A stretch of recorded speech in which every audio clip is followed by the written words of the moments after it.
I was offered the job in 2011 with the knowledge that Conwell Catholic was on the bubble. I had no idea how big that bubble was and how easily it would burst. However, I took the job because I felt that if it was not a success, someone needed to close the school with dignity. Someone who understood the meaning of it, who was invested emotionally in the community. I watched North Catholic closed, I watched Cardinal Doherty close, and it was a bittersweet reality for their communities, and I felt that it had to be done with grace. I graduated in 1972, but I didn't get back involved with the school until 2011, when a couple of my friends, Bill Burns and Jack Techman, called and said, would you like to help with a group to keep Conwell going? Rumors have it that the school's in trouble and might be closed.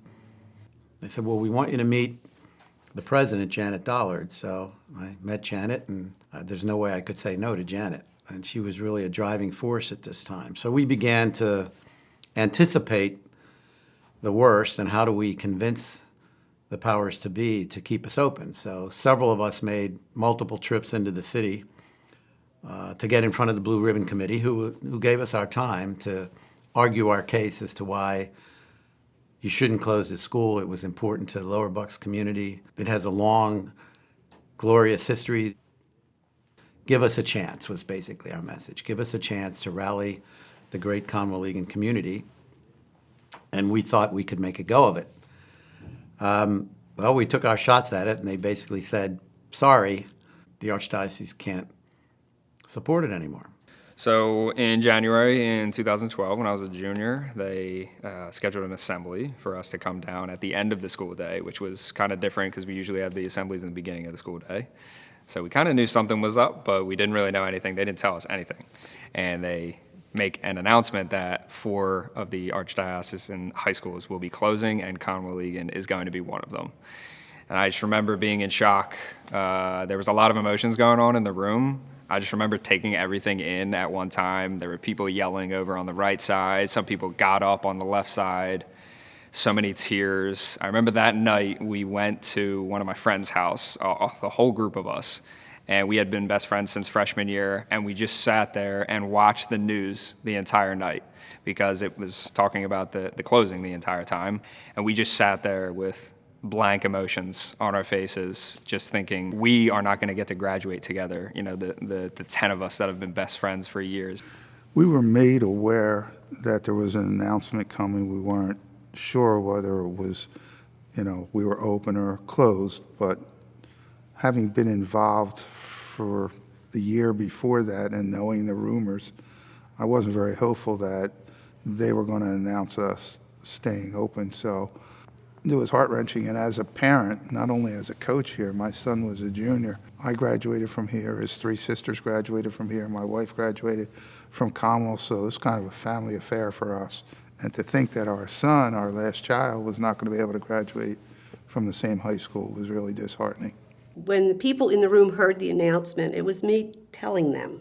It was singularly the most difficult announcement I had to make. That morning, we had been called down to Newman University, and they were very specific that it was only the president of a school and a school minister. Our school minister at the time was not available, so Father Fidelis came with me. And I knew that we had an auditorium full of people waiting to hear what we had to tell them. I said to him something along the lines of, Father, this has got to be so difficult for you because you've spent over 50 years here. And he said, when you drive, you have to keep your eye looking forward. You only use that rearview mirror when you need to. But the reality of this situation began long before January 6th. The idea that we were not cutting it, not true. I mean, we were operating a no-frills, bare bones kind of institution with diminishing help from the Archdiocese. and suggesting that somehow the community and our faculty and our graduates had failed the test. It was just not true. And with a fair shake and an opportunity to continue on, to start this chapter of transformational growth and to improve Conwell-Egan High School across the board was the chance that we wanted. I think from a financial point of view, I could understand it, right? Because at the end of the day, if you can't cover your cost, it's hard for an organization to go forward. But I thought it was premature because they didn't try to rally the community. I mean, let's face it, most of the Catholic schools, for most of their existence, tuition wasn't that high, and that was plenty good enough because the church had the funds to support the school. So I think the community, none of us were really used to paying back in, right? It just wasn't the model. But I think we all felt, we knew the spirit in these schools, and it existed for almost 60 years, by the time they made their decision. So there was this general view that there was a lot of goodwill in our community and a lot of passion in the alumni base, and that if we had time to try to reach that and set that passion back on fire, that we could get this thing back to where it was or even better. Once we knew that there was an opportunity for an official appeal, we just kind of dug in our heels and kind of worked harder. By day, I had to tell our students and encourage our students to go look for new schools. Wow, this is no more. Like, our spirits, our hearts were broken. I mean, I get chills still thinking about that day just because it was so impactful to us. I myself was going to have to go somewhere else for my senior year. This school meant so much to all of us. Like, we really are a family here, and it's always been that way. And it just really, really crushed us. I just thought, wow, what a loss to Lower Bucks County, because these kids deserve the same opportunities that we had. I mean, we've been friends For too really, long. yeah. Many years. And we've been friends since What, 8th 50? grade. Second St. Mike's. grade. Yes. So, and it was a shame to think that, the kids weren't going to experience that also, Yeah. too, I remember, distinctly feeling kind of heartbroken that the thought of this school not being here. It's a community, it's a family here. We meet people from all different classes, graduating classes, and when you tell them you're from Bishop Egan or Bishop Conwell or Conwell-Egan, it's like an instant connection. And I don't think you get that everywhere. I think this is a special place. It was a gut punch for sure, and it wasn't like it was completely out of the blue because the diocese was already sort of, in that mode of shutting down and closing parishes. And, in light of that and kind of knowing that we might eventually, succumb to the same fate, it just was sort of a feeling of, well, what do we do? I think we wanted to believe that this wouldn't happen.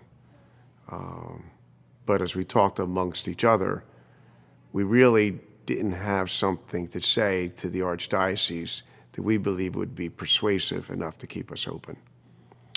But because of this institution and what we gained as a result of being here as students and what we took into the world, there was a commitment that was made by all of us that said, we have to try.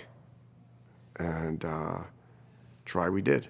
The message had to be driven that this place was closing, but at night, when all that was done, was when the real work started, the real work of finding a way to make our appeal and our purpose and the reality of moving forward something that was valid, something that was sustainable, something that could grow.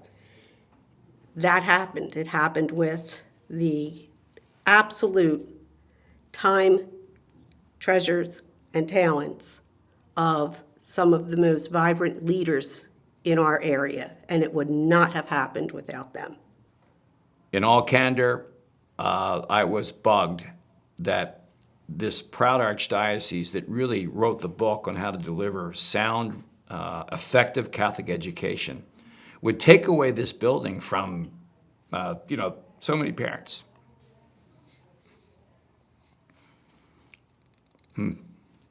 I couldn't stand by. We had to stand up, we had to fight, and we had to fight for its future. So on a personal level, it was not on my watch.